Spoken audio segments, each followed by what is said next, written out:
ആ last purchase 2990. ഓ അത് ഭയങ്കര ലാഭമായിരിക്കുമല്ലോ കസ്റ്റമേഴ്സിന്.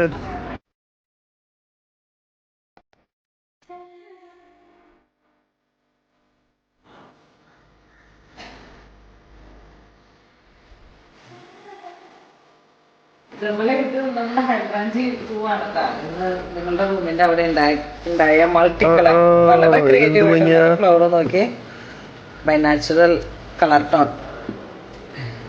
ഇതൊക്കെയാണ് കളറുകൾ തമ്മിലുള്ള ഒരു യുണീക്നെസ്. ഒരു വൈറ്റിനോട് ലാവൻഡർ ചേർന്നിട്ട് നാച്ചുറൽ ഒരു എന്താ പറയുക ഇൻസ്പിറേഷൻ ഈ കളറുകളുടെ. അപ്പൊ ഞാനിത് ആദ്യമായിട്ടായ ഹൈദരാബാദ് ചെയ്യുന്നുണ്ടായ ആദ്യത്തെ പൂവാണിത്. അതാണ് രാവിലെ തന്നെ ഞാൻ നമ്മളുടെ ഒരു പ്രാർത്ഥന രൂപത്തിൻ്റെ അടുത്തേക്ക് സെറ്റ് ചെയ്യുന്നത്. അപ്പോൾ ഇന്ന് രാവിലെ തന്നെ ചെന്നിട്ട് ടിഷ്യൂ സാരിയുടെ കളക്ഷൻസ് കാണിക്കണം. അപ്പോൾ നിന്റെ ഇവിടുത്തെ കാര്യങ്ങളൊക്കെ നോക്കിക്കോണം. എന്താ കുട്ടികളുടെ ഭക്ഷണം റെഡിയാക്കി വെച്ചിട്ടുണ്ട്, അത് കൊടുക്കണം. ഇന്നിപ്പോൾ രാവിലെ നമ്മുടെ വീട്ടിൽ ജോലി